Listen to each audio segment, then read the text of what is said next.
Hello and welcome to Apocalypse Now, dispatches from a world on the brink, the Daily Mail's weekly global news podcast. In this week's episode, what now for Ukraine as the US and Russia prepare to divide the country up for their own ends?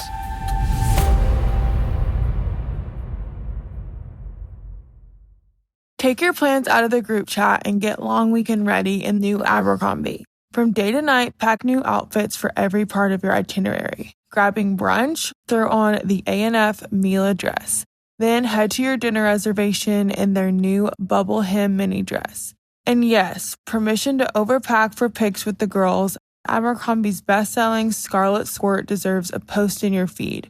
Your plans are worth it. Shop Abercrombie's new long weekend collection online or in store. Hi, this is Javon, your Blinds.com design consultant. Oh, wow. A real person. Yep.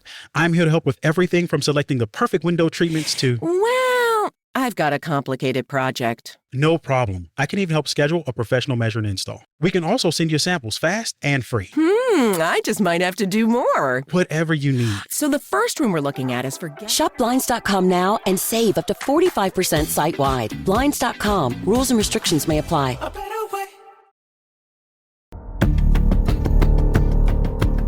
Hello and welcome to Apocalypse Now, dispatches from a world on the brink, the Daily Mail's weekly global news podcast. And I realized that this is it, that the sky is closed because there is something else in the sky that poses a danger to commercial flight, and that something else was Russian missiles. And once you make this decision that you're going to pick up the fight, whatever it takes, that you're going to stand up to the challenge of historic magnitude, everything else gets easy. If Putin fails to subjugate Ukraine, he will become the first ever Russian Tsar who failed to do so. And ending up in history books as a loser is definitely not his retirement plan. Putin is going to fight wars until his last breath. I'm David Patrikarakos, and I've spent the last 15 years covering foreign affairs and conflict in some of the world's most dangerous places. But even I have to ask, are we now staring into the abyss? In this week's episode, we look east to the battle for the heart and soul of Ukraine. It could be a conversation that will change the world as we know it. This week, Donald Trump and Vladimir Putin had a phone call to discuss dividing up certain assets, including land and power plants in Ukraine. The Trump administration is said to be considering recognizing the Crimea region as Russian territory as part of any deal to end the war. According to the White House, we have never been closer to a peace deal. President Zelensky, though, begged to differ. In his nightly video address earlier this week, he said that it was clear to everyone in the world, even to those who refused to acknowledge the truth for the past 3 years, that it is Putin who continues to drag out this war. So where are we as drone attacks continue to rain down across Ukraine and Russia, and the White House promises peace at any cost? Dmytro Kuleba is the former Ukrainian Minister of Foreign Affairs and member of the National Defense and Security Council of Ukraine.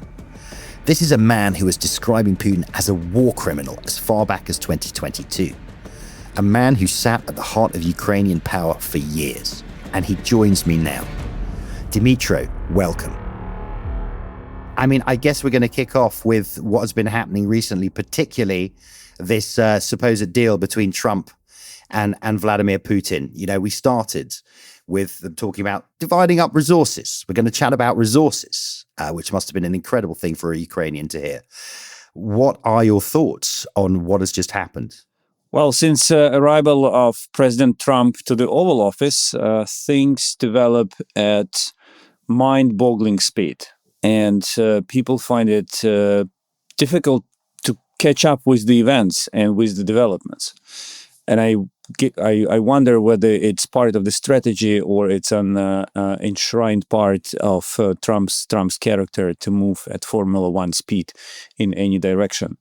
Yeah, you're absolutely right. We started with the promise to end the war in 24 hours. Then the deadline was set for 3 months.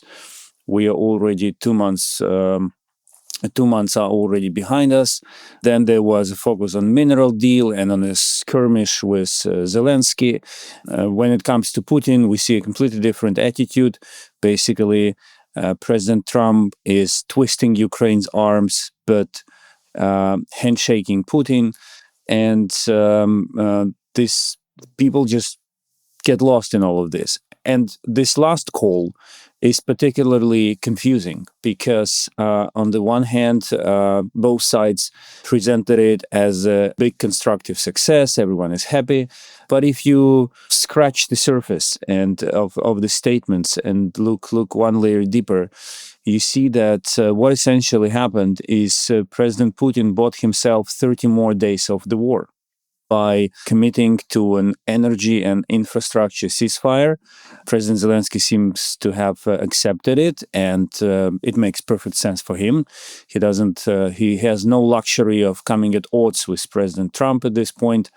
But in effect, no one can guarantee that the ceasefire will actually this ceasefire will actually hold, and it will be the biggest test to pass. But most importantly, Putin will spend these 30 days drowning the Americans in endless conversations about his demands in the Middle East, as it was promised, and while continuing his on-the-ground assaults on Ukraine and trying to grab as much territory as he can. So, in a nutshell, whatever happened yesterday or 2 days ago or 2 months ago, the war continues to rage.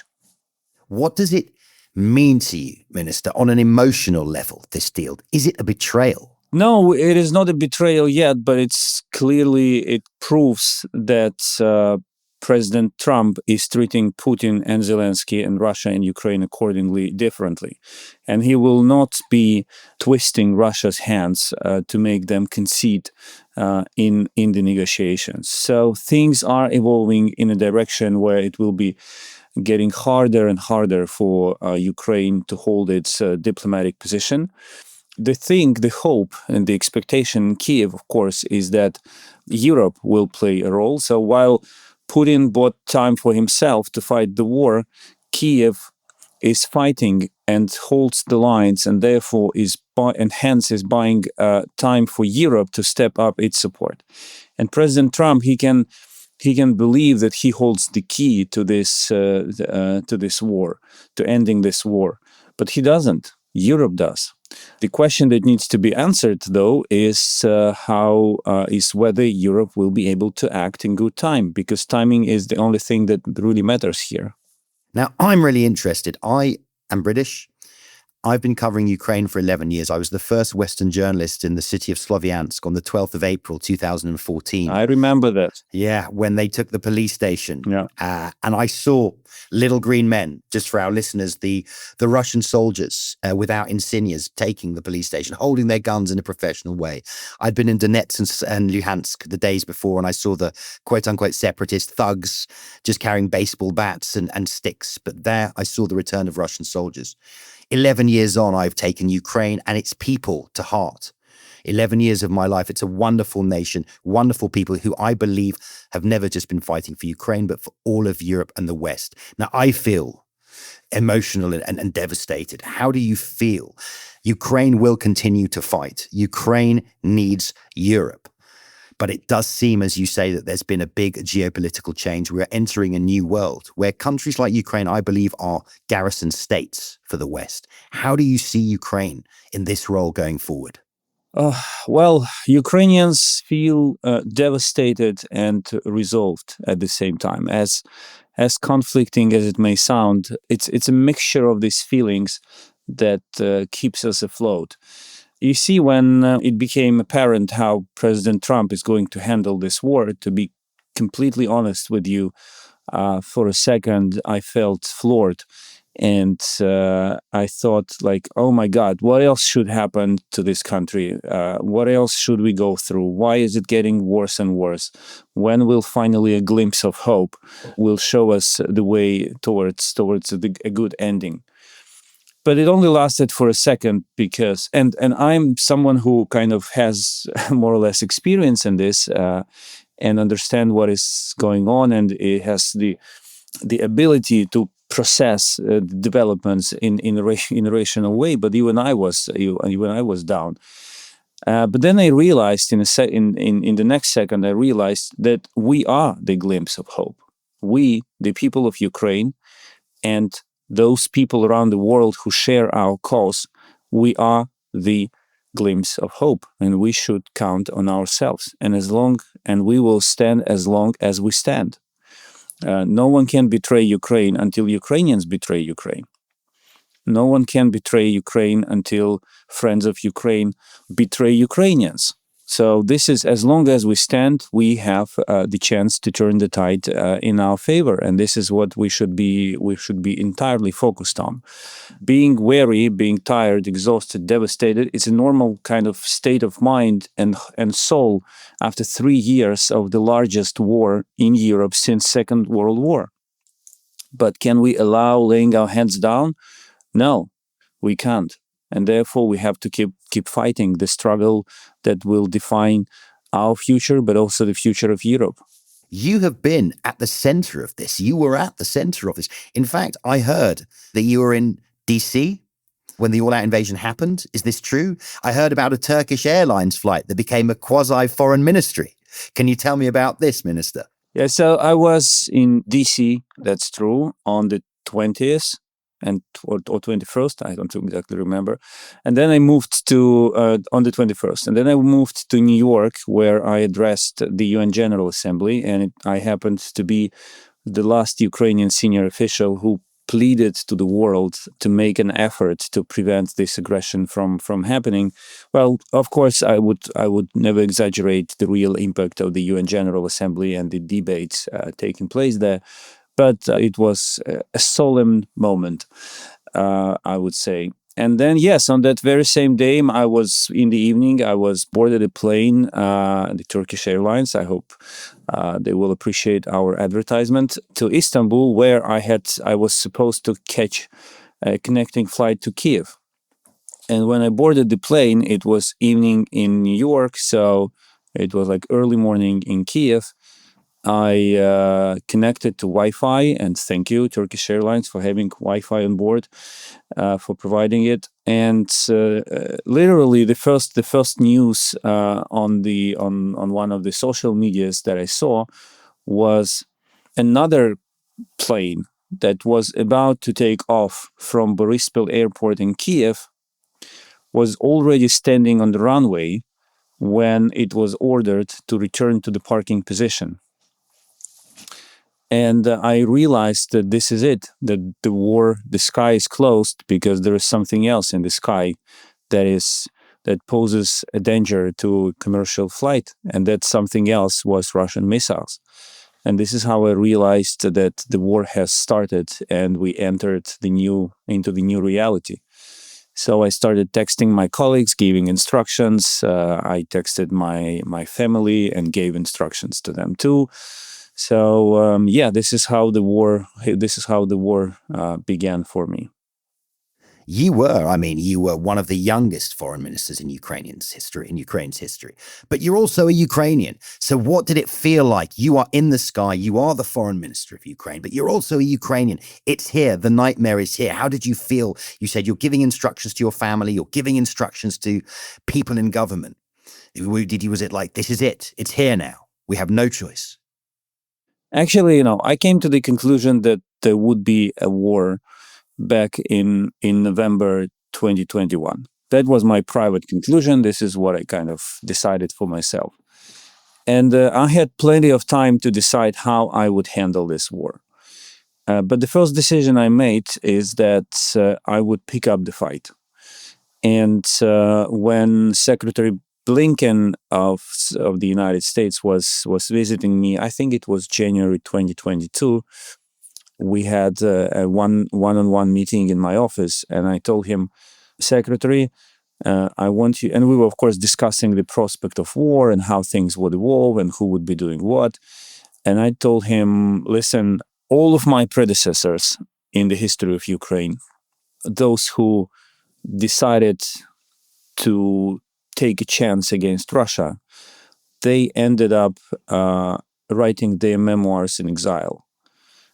And I promise, I said to Secretary Blinken, to you that I will write my memoir in Kiev. So this was my attitude to all of this. And once you make this decision that you're going to pick up the fight, whatever it takes, that you're going to stand up to the challenge of historic magnitude, everything else gets easy, because you just know what to do. It's like on the street. When you are attacked on the street, you have two choices. You can immediately surrender, or you can start fighting. Once you start fighting back, all other choices come by default. You do not waste time on making these decisions. And can I take you back just slightly? I found something you said very interesting. How did you know in your heart in November 2021 that there was going to be a war? What finally convinced you? So I went to see my father in the evening, and he was watching the evening news. We sat down and we were chatting, and there was a report about this military buildup. And he told me he served in the Soviet army, of course, and he has the experience of that kind. And he watched this report, and he told me, Dmytro, when you amass such amount of equipment and human resources in one place, the law of the military is that the day will come when you have to make a decision whether to move on or to move back. And if I know anything about them, it is that they will move on. They will move forward.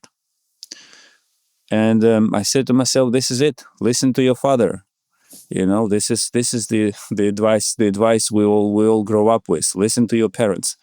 So I decided to listen to my father, and from then on, I took the stance that there would be the invasion, and I started preparing myself and my colleagues in the ministry to it. Can I ask you, were you ever scared at any point in the job? Because let's be honest, this is the biggest army in the world, certainly in our continent, raining down on you, led by a leader that we know is obsessed with Ukraine. He has a pathology about Ukraine. Were you ever scared? Did I have fear towards Russia? I didn't. But what I was afraid of was what was going to happen to my family, how many people would die and suffer in Ukraine. How would we actually perform as a state facing this challenge? So I don't know, maybe it will sound awkward, but I felt no fear, but there were certainly things that I was afraid of. But none of them was related to my personal well-being. It was more kind of taking care of the others because as I said, I made the choice and I prepared myself for this. But again, please, it has nothing to do with being a hero or superhuman. We are all superhumans, but once we make the choice, we kind of have to deliver. I want to ask you something else. Now, you said in 2022 that Vladimir Putin is a war criminal. Now, I'm going to guess that you have not changed your mind. So tell us about, who is this man that Donald Trump seems to be so taken with? He is just a butcher, isn't he? He is, but he's not much different from most of his predecessors, Russian tsars. So I believe the mistake many analysts in the West are making is that they see him, they try to understand him through the lens of a 21st century politician. But he isn't like that. That's not him. You can only understand Putin if you see him as the culmination in the lineup of Russian tsars. And when many people tell me that it's enough to give Putin a strip of land in the south and east of Ukraine so that he has land corridor to Crimea and neutralize Ukraine by banning it from joining NATO, and he will step back, and this is the price of peace. I suggest to these people to think differently and at least to take time and consider one simple fact. If Putin fails to subjugate Ukraine, he will become the first ever Russian Tsar who failed to do so. And ending up in history books as a loser is definitely not his retirement plan, right? So he wants to be the one who achieved the same thing as Peter the Great, as Catherine the Great. So of Vladimir Lenin, who smartly found the way to first give recognized freedom of Ukraine, only to destroy its statehood 2 years later. This is the thinking that he has. And none of them, nothing in Russian history suggests that they have mercy on those they are fighting against. The way Russia fought wars 300 years ago is exactly the same way they fight them today. So this is the reality that we exist in. And speaking about war criminals, I feel compelled to say something sobering, perhaps. But, they say that truth is the first victim of war. The famous saying goes. And I'm afraid that I would add to it that justice is the first victim of peace. So trust me, Putin will put great emphasis on waiving himself and his associates from any legal responsibility for any actions in Ukraine as part of negotiations to end this war. What is it in the Western psyche, and I think it is a Western thing, that we never believe these people while they tell us over and over again exactly who they are? Because Russian belly still defines the way you see Russia more than President Putin. When we come back, more from Dmytro Kuleba. I'll also be speaking to Vitaly, a friend of mine and Ukrainian soldier who's been fighting inside Russia for 6 months. Check engine light on? Take the guesswork out of your check engine light with O'Reilly Veriscan. It's free. Ask for O'Reilly Veriscan today. O'Reilly Auto Parts.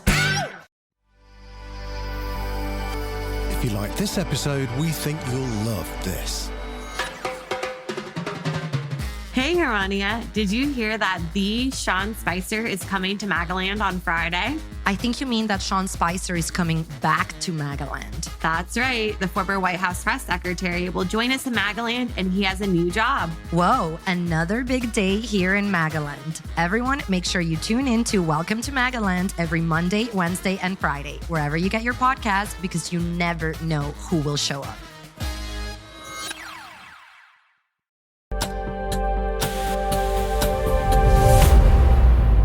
Welcome back to Apocalypse Now, dispatches from a world on the brink.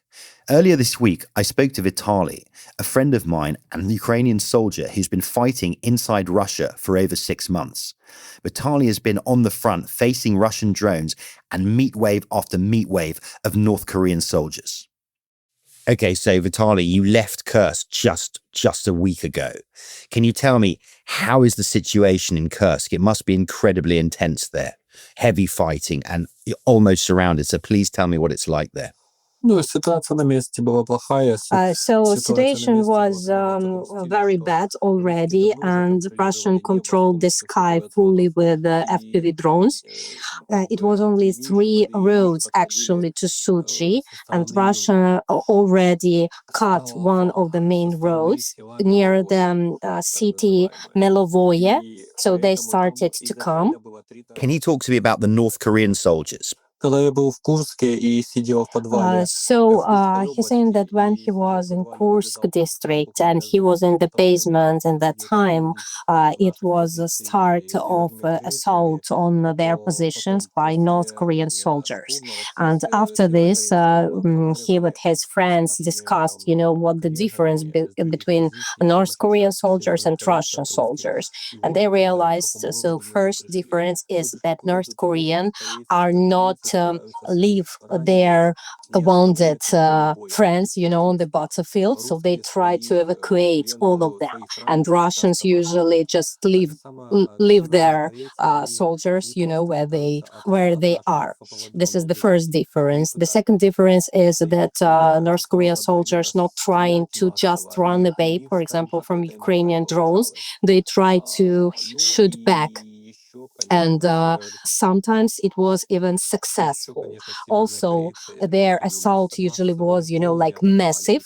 So a lot of them started to assault Ukrainian positions. How is the morale amongst the troops, the soldiers, after the phone call between Trump and Putin? So he said that first of all, they're already, like laughing ironically with everything that Trump is saying. So they just have no other feelings about this. But after the last, what Trump said, especially yesterday, they don't understand why he is saying that some part of Ukrainian army are surrounded somewhere in Kursk or somewhere else, because they even tried to, message other friends in their close chats, like, guys, is there some surrounder of our soldiers? And everybody saying like, no.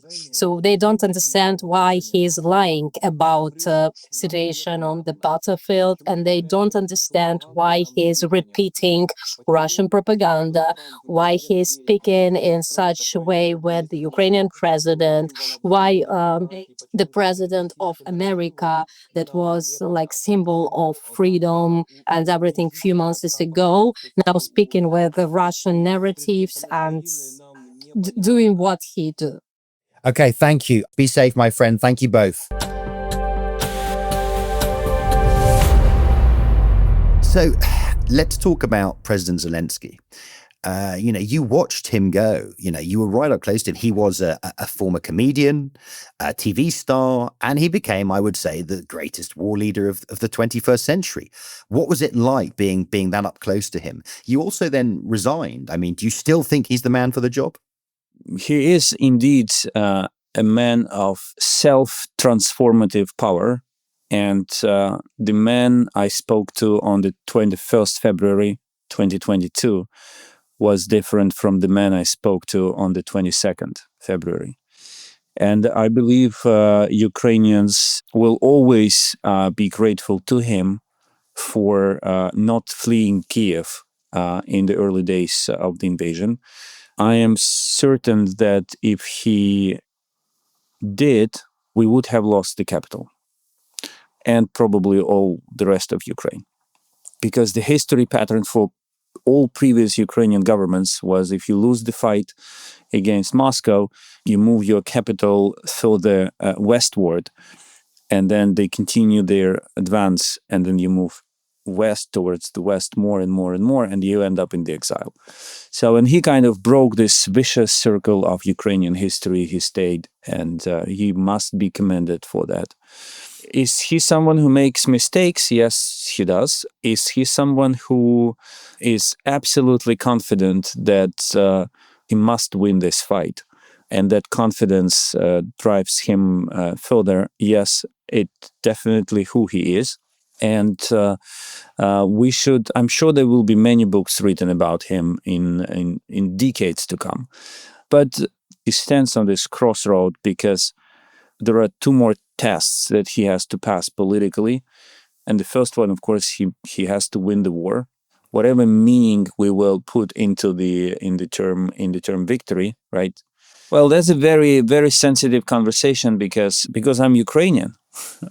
But on the other hand, I spent 20 years in diplomacy, and so I more or less understand how the war functions, or at least I pretend to understand how it works. The notion of victory has evolved over time, right? In 2022, victory was all about throwing Russians out of Ukraine, restoring our territorial integrity, and reaching the border of 1991. What people failed to understand about this notion of victory back then was that for Ukraine to reach the border of 1991 would not mean the end of the war, because Russia would regroup and strike back. So it was not the kind of the realistic understanding of what victory should look like. Of course, I wish we could reach Kremlin and raise Ukrainian flag on the Kremlin hoist, but this is probably not going to happen within foreseeable future. So today, in 2025, my understanding of victory is this: we end the hostilities, we agree on where the front line stands, We do not recognize legal transfer of territories to Russia. We become members of the EU, and the West embraces Ukraine as part of its family. It's a separate conversation of whether the West still exists, but let's keep it simple, right? We find a balance in relations with Russia. We find a model to coexist next to each other. How do you do that? No, but one last point, and then I will answer your question. But I want to make it very clear that Ukraine, in this understanding of peace, Ukraine should not, under any circumstances, give up its hope and purpose of reuniting with the currently occupied territories. So this is absolutely crucial for the future. I just want to pick you up on that last point. This is absolutely correct. The occupied territories, and I think you'll agree with me. I mean, people talk about territories, but actually it's people. These are Ukrainians, in those territories. I always say that, Ukraine is not being asked to give up territory, just territory. It's being asked to give up its people, Ukrainian people. So you talk about coming to an accommodation with Russia, and that makes sense. You have no choice. You sit next to this your entire history. But how do you come to an accommodation with a man who believes that you do not exist, that Ukrainians are merely confused Russians? How do you come to deal with a man like this? No, we cannot come to terms with him personally. What we can and should do is outlive him.